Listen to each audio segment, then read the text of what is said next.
ஏதாவது பிரச்சனை போராட்டம் வருகின்ற பொழுது நமக்குள்ள அந்த நம்பிக்கை இருக்காது. எப்படி?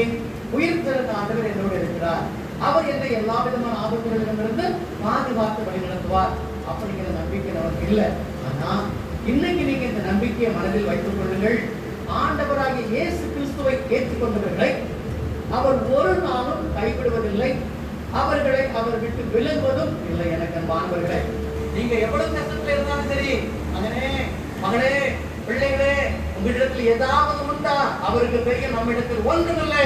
ஆனால் நம்மை ஆசீர்வதிப்பதற்காக அவர் நம்மிடத்தில் வந்து கேட்கிறார். நம்முடைய வாயிலிருந்து ஒன்றுமில்லை என்று வருகின்ற பொழுது எல்லாவற்றையும் தருவதற்கு அவர் அங்கே ஆயத்தமாயிருக்கிறார், வல்லவராயிருக்கிறார். எல்லா கடலையும் தெரியும், எங்க போட்ட எந்த வகையான மீன் கிடைக்கும் அதுவும் தெரியும். ஆனா ஆண்டவர் சொல்றாரு, தலையை வலது பக்கமா போடுது.